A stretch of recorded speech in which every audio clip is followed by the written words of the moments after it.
नमस्ते। Vitamin A की खोज के बारे में जानकारी यहाँ दी गई है। विटामिन ए की खोज। विटामिन ए की खोज किसी एक व्यक्ति या एक ही समय में नहीं हुई, बल्कि ये कई वैज्ञानिकों के वर्षों के शोध का परिणाम था। कब हुई खोज? समय रेखा। विटामिन ए की पहचान मुख्य रूप से 1913 के आसपास हुई, जब इसे वसा घुलनशील फैट सॉल्युबल पोषक तत्व के रूप में मान्यता मिली। 1881 रूसी वैज्ञानिक निकोलाई लुनी ने सबसे पहले ये विचार दिया कि भोजन में ज्ञात प्रोटीन, वसा और कार्बोहाइड्रेट के अलावा भी कुछ अज्ञात आवश्यक पदार्थ होते हैं। 1906 ब्रिटिश वैज्ञानिक फ्रेडरिक हॉपकिंस ने भी इसी तरह के आवश्यक सहायक खाद्य कारकों की उपस्थिति का सुझाव दिया। 1913 मुख्य पहचान। अमेरिकी वैज्ञानिक एल्मर मैककॉलम और उनकी सहयोगी मार्गेरिट डेविस ने स्वतंत्र रूप से यह प्रदर्शित किया कि मक्खन और अंडे की जर्दी में एक विशेष वसा घुलनशील कारक होता है जो चूहे के विकास के लिए आवश्यक है। उन्होंने इसे वसा घुलनशील ए, फैट सॉल्युबल ए नाम दिया। इसी समय येल विश्वविद्यालय के थॉमस बी ऑसबॉर्न और लाफायेट बी मेंडल ने भी मक्खन और कॉड लिवर ऑयल में इसी तरह के विकास आवश्यक कारक की खोज की। 1920 बाद में इस वसा घुलनशील ए का नाम बदलकर विटामिन ए कर दिया गया। 1947 डच रसायनज्ञ जोसेफ वैन डॉप और बर्नार्ड अरेंज द्वारा विटामिन ए को प्रयोगशाला में सफलतापूर्वक संश्लेषित सिंथेसाइज्ड किया गया। कैसे हुई खोज? तरीका। विटामिन ए की खोज मुख्य रूप से आहार प्रयोगों डाइटरी एक्सपेरिमेंट्स के माध्यम से हुई। 1. शुद्ध आहार का उपयोग। वैज्ञानिकों ने चूहों को एक ऐसा कृत्रिम आहार खिलाया जो प्रोटीन, कार्बोहाइड्रेट, खनिज और पानी के ज्ञात शुद्ध घटकों से बना था। 2. समस्या का अवलोकन। उन्होंने देखा कि ये चूहे स्वस्थ रूप से विकसित नहीं हो पाए और उनकी आंखें खराब होने लगी, एक बीमारी जिसे ज़ेरोफ्थाल्मिया कहते हैं। 3. पूरक आहार का परीक्षण। इसके बाद उन्होंने आहार में विभिन्न प्राकृतिक वसा जैसे लार्ड और जैतून का तेल मिलाए, लेकिन कोई सुधार नहीं हुआ। 4. निष्कर्ष। जब उन्होंने मक्खन, अंडे की जर्दी या कॉड लिवर ऑयल मिलाया तो चूहों का विकास सामान्य हो गया और उनकी आंखों की समस्या ठीक हो गई। 5. पृथक्करण आइसोलेशन। इस परिणाम ने साबित किया कि इन खाद्य पदार्थों में एक वसा घुलनशील पदार्थ था जो विकास और अच्छे स्वास्थ्य के लिए आवश्यक था, जो कि आज का विटामिन ए है। जरूर, मैं आपको विटामिन बी की खोज के बारे में बताता हूँ। विटामिन बी की खोज। Discovery of vitamin B. Vitamin B की खोज 19वीं शताब्दी के अंत और 20वीं शताब्दी की शुरुआत में हुई और ये एक अकेला पदार्थ नहीं था, बल्कि बाद में पता चला कि ये कई अलग अलग विटामिनों का एक समूह है। प्रमुख खोजें और घटनाएं। विटामिन बी की खोज कई वैज्ञानिकों के योगदान का परिणाम थी, विशेष रूप से बेरी रोग के संदर्भ में। 1897 Christiaan Eijkman Dutch East Indies, अब इंडोनेशिया में काम कर रहे थे। उन्होंने देखा कि मुर्गियों को जब पॉलिश किए हुए सफेद चावल खिलाए जाते थे तो उन्हें बेरी जैसे लक्षण विकसित होते थे, लेकिन जब उन्हें बिना पॉलिश किए हुए भूरा चावल खिलाया जाता था तो वे ठीक हो जाते थे। उन्होंने निष्कर्ष निकाला कि पॉलिश किए हुए चावल में एंटी बेरी फैक्टर की कमी है। हालांकि शुरुआत में उनका मानना था कि चावल में कोई विषैला पदार्थ है, जिसे बाद में सही किया गया। 1901 जेरेड ग्राइम्स। ईस्टमैन के सहयोगी ग्रिजन्स ने ईस्टमैन के काम को आगे बढ़ाया और पहली बार ये प्रस्तावित किया कि कुछ बीमारियों का कारण भोजन में कुछ आवश्यक पोषक तत्वों की कमी हो सकता है। 1912 कासिमिर फंक। पुलिश बायोकेमिस्ट फंक को अक्सर विटामिन शब्द का जनक माना जाता है। उन्होंने चावल की भूसी से एक पदार्थ को अलग करने की कोशिश की जो बेरी को ठीक करता था। इस पदार्थ में एमिनो समूह अमीनो ग्रुप था, इसलिए उन्होंने इसे वाइटल अमीन नाम दिया, जिसे बाद में छोटा करके विटामिन कहा गया। बाद में ई हटा दिया गया। ये पदार्थ बाद में विटामिन B_1 थायमिन के रूप में जाना गया। विटामिन बी समूह का विकास। शुरुआत में वैज्ञानिक सोचते थे कि चावल की भूसी में केवल एक ही पदार्थ है, जिसे उन्होंने विटामिन बी कहा। 1920-1930 आगे के शोध से पता चला कि विटामिन बी वास्तव में एक अकेला पदार्थ नहीं है। यह ऊष्मा के प्रति अपनी स्थिरता और अन्य गुणों के आधार पर विटामिन B_1 और विटामिन B_2 जैसे कई अलग अलग कारकों में विभाजित हो गया। आज हमें पता है कि विटामिन B8 पानी में घुलनशील विटामिनों का एक जटिल समूह है, जिन्हें बी कॉम्प्लेक्स कहा जाता है। B_1 thiamine, B_2 riboflavin, B_3 niacin, B_5 pantothenic acid, B_6 pyridoxine, B_7 biotin, B_9 folate और B_12 कोबालामिन। जरूर, मैं आपको विटामिन सी की खोज के बारे में बताता हूँ। विटामिन सी की खोज, discovery of vitamin C. Vitamin C, जिसे एस्कॉर्बिक एसिड भी कहा जाता है, की खोज किसी एक व्यक्ति या घटना से नहीं जुड़ी है, बल्कि यह एक लंबी प्रक्रिया थी जो विशेष रूप से स्कर्वी नामक बीमारी के इलाज की खोज से शुरू हुई। यहाँ इसकी खोज का संक्षिप्त विवरण दिया गया है। 1. स्कर्वी से संघर्ष, the scurvy connection. Vitamin C की कहानी स्कर्वी नामक रोग से जुड़ी है, जो सैकड़ों वर्षों तक नाविकों और लंबी यात्रा पर रहने वाले लोगों के लिए एक घातक समस्या थी। इस रोग के कारण थकान, मसूड़ों से खून आना और आखिरकार मृत्यु हो जाती थी।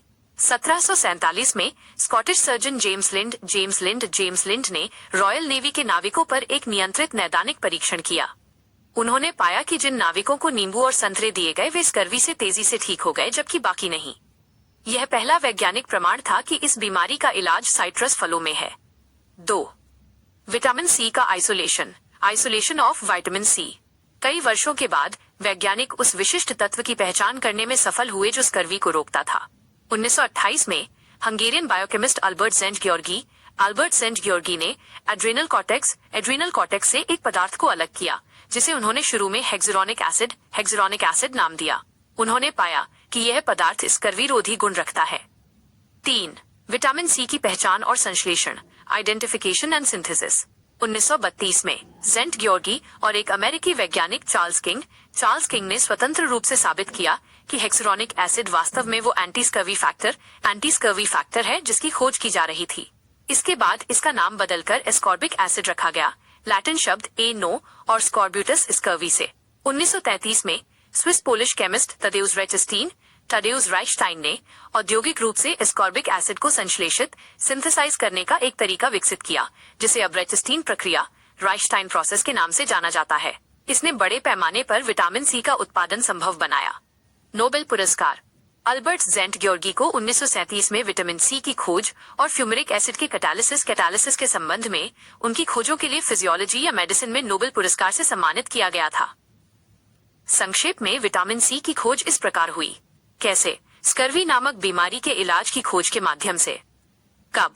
1747 जेम्स लिंड ने साबित किया कि साइट्रस फल स्कर्वी का इलाज करते हैं। 1928 अल्बर्ट सेंट ग्योर्गी ने शुद्ध रूप से पदार्थ को अलग किया। जरूर विटामिन डी की खोज और उसके इतिहास के बारे में जानकारी यहाँ दी गई है। विटामिन डी की खोज और इतिहास। विटामिन डी की खोज किसी एक व्यक्ति या घटना का परिणाम नहीं थी, बल्कि ये कई दशकों के वैज्ञानिक अनुसंधान का नतीजा थी, जिसमें मुख्य ध्यान रिकेट्स नामक बीमारी के इलाज पर था। प्रमुख घटनाएं और खोजें। 17वीं सदी 1600 इंग्लैंड के चिकित्सक फ्रांसिस ग्लिसन ने बच्चों में रिकेट्स, हड्डियों के नरम होने और विकृत होने की बीमारी का पहला विस्तृत नैदानिक विवरण, डिटेल्ड क्लिनिकल डिस्क्रिप्शन प्रकाशित किया। 19वीं सदी के अंत, लेट 1800 ये देखा गया कि जो बच्चे धूप, सनलाइट के संपर्क में आते थे, उनमें रिकेट्स कम होता था। ये भी पता चला कि कॉड लिवर ऑयल रिकेट्स का प्रभावी ढंग से इलाज कर सकता है। हालांकि उस समय ये नहीं पता था कि धूप या कॉड लिवर ऑयल में कौन सा विशिष्ट घटक काम कर रहा है। 1920-1922 विटामिन डी की औपचारिक खोज। एल्मर मैककॉलम, एक अमेरिकी बायोकेमिस्ट जिन्होंने 1913 में विटामिन ए की खोज की थी, उन्होंने 1922 में पाया कि कॉड लिवर ऑयल का वो पदार्थ जो वसा में घुलनशील था और रिकेट्स को ठीक करता था, वो विटामिन ए से अलग था। उन्होंने इसे विटामिन डी नाम दिया क्योंकि ये चौथा खोजा गया विटामिन था, विटामिन ए, बी और सी के बाद। सर एडवर्ड मेलनबी, एक ब्रिटिश वैज्ञानिक जिन्हें अक्सर विटामिन डी का पहला खोजकर्ता माना जाता है, उन्होंने 1919-1920 में अपने प्रयोगों में कुत्तों को विशेष आहार खिलाकर कृत्रिम रूप से रिकेट्स पैदा किया और फिर दिखाया कि कॉड लिवर ऑयल उन्हें ठीक कर सकता है। उन्होंने निष्कर्ष निकाला कि कॉड लिवर ऑयल में कोई वसा घुलनशील फैट सॉल्युबल कारक है जो रिकेट्स को रोकता है। 1924 पराबैंगनी प्रकाश, अल्ट्रावायलेट लाइट का महत्व। जर्मन रसायन शास्त्री एडोल्फ विंडॉस, जिन्हें बाद में नोबेल पुरस्कार मिला, ने दिखाया कि त्वचा में मौजूद एक स्टेरॉल 7 डिहाइड्रोकोलेस्ट्रॉल जब पराबैंगनी प्रकाश धूप के संपर्क में आता है तो वो विटामिन डी 3 कोलेकैल्सिफेरोल में परिवर्तित हो जाता है। इससे धूप के संपर्क और रिकेट्स की रोकथाम के बीच का संबंध स्पष्ट हो गया। निष्कर्ष। विटामिन डी की खोज का श्रेय मुख्य रूप से एल्मर मैककोलम, विटामिन डी नामकरण और अलग पदार्थ के रूप में पहचान, और sir Edward Mellanby, cod liver oil में रिकेट्स निवारक कारक की पहचान को जाता है। ये खोज रिकेट्स जैसी पुरानी बीमारी को समझने और उससे लड़ने में एक महत्वपूर्ण मोड़ साबित हुई। विटामिन ई की खोज। एक सिंहावलोकन। विटामिन ई, जिसे टोकोफेरॉल के नाम से भी जाना जाता है, वसा में घुलनशील फैट सॉल्युबल विटामिन है जो अपने शक्तिशाली एंटीऑक्सीडेंट गुणों के लिए जाना जाता है। इसकी खोज 20वीं शताब्दी की शुरुआत में हुई थी और ये मुख्य रूप से प्रजनन, रिप्रोडक्शन और स्वस्थ कोशिकाओं हेल्थी सेल्स को बनाए रखने में इसकी भूमिका से जुड़ी हुई है। खोज का समय। विटामिन ई की खोज 1922 में हुई थी। ये खोज संयुक्त राज्य अमेरिका के कैलिफोर्निया विश्वविद्यालय यूनिवर्सिटी ऑफ कैलिफोर्निया बर्कले के दो प्रमुख शोधकर्ताओं हर्बर्ट एम एवंस और कैथरीन एस बिशप के कारण संभव हो पाई थी। खोज कैसे हुई? विटामिन ई की खोज एक अनपेक्षित अवलोकन अनइंटेंडेड ऑब्जर्वेशन से शुरू हुई। एवांस और बिशप चूहों पर उनके प्रजनन रिप्रोडक्टिव साइकिल को समझने के लिए आहार संबंधी अध्ययन कर रहे थे। उन्होंने देखा कि जब चूहों को केवल दूध, मक्खन और कॉड लिवर ऑयल पर आधारित शुद्ध आहार प्यूरिफाइड डाइट दिया गया तो वे अपने सामान्य विकास को तो बनाए रखते थे, लेकिन उनमें प्रजनन संबंधी समस्याएं रिप्रोडक्टिव फेलियर्स आने लगी। मादा चूहों फीमेल रैट्स में गर्भधारण जेस्टेशन तो होता था, लेकिन भ्रूण फीटस की मृत्यु हो जाती थी और वे अवशोषण रिजॉर्प्शन द्वारा समाप्त हो जाते थे। नर चूहों मेल रैट्स में अंडकोश टेस्टिकल्स का अपरिवर्तनीय अधपतन इरिवर्सिबल डिजेनरेशन देखा गया, जिससे वे बांझ स्टेराइल हो जाते थे। शोधकर्ताओं ने निष्कर्ष निकाला कि इस समस्या का कारण आहार में किसी आवश्यक घटक की कमी है। कमी की पूर्ति। इस समस्या को हल करने के लिए एवांस और बिशप ने चूहों के आहार में कुछ खाद्य पदार्थ जैसे कि लेट्यूस के पत्ते, लेटस लीव्स और गेहूं के बीज का तेल व्हीट जर्म ऑयल शामिल किए। उन्होंने पाया कि इन पदार्थों को जोड़ने से चूहों में प्रजनन क्षमता बहाल रिस्टोर्ड हो गई। 1922 में उन्होंने इस अनजान वसा घुलनशील कारक की पहचान की, जिसे उन्होंने शुरू में फैक्टर एक्स नाम दिया। यह कारक चूहों में सामान्य प्रजनन कार्य के लिए आवश्यक था। नामकरण। आगे के शोध में 1924 में इवांस ने इस नए विटामिन के लिए ग्रीक शब्दों से एक नाम प्रस्तावित किया। उन्होंने इसे टोकोफेरॉल नाम दिया, जो दो ग्रीक शब्दों से मिलकर बना है। एक टोकोस जिसका अर्थ है संतान ऑफस्प्रिंग। 2 फेरिन जिसका अर्थ है ले जाना, उत्पन्न करना, to bear to bring forth. और अंत में डोल प्रत्यय सफिक्स इसे एक अल्कोहल के रूप में इसकी रासायनिक प्रकृति को इंगित करता है। इस प्रकार टोकोफेरॉल का शाब्दिक अर्थ है संतान उत्पन्न करने वाला तेल। बाद में इसे वर्णमाला क्रम में विटामिन ई नाम दिया गया, जो विटामिन डी की खोज के बाद आता है। विटामिन ई की खोज ने पोषण विज्ञान न्यूट्रिशनल साइंस में एक महत्वपूर्ण कदम रखा, जिससे मानव और पशु स्वास्थ्य में इसके महत्वपूर्ण एंटीऑक्सीडेंट और शारीरिक कार्यों को समझने का रास्ता खुला। विटामिन के की खोज। विटामिन के की खोज की कहानी 20वीं सदी की शुरुआत में शुरू हुई और ये कई वैज्ञानिकों के योगदान का परिणाम है। इस विटामिन को रक्त के थक्के जमने ब्लड क्लॉटिंग की प्रक्रिया में इसकी महत्वपूर्ण भूमिका के लिए जाना जाता है।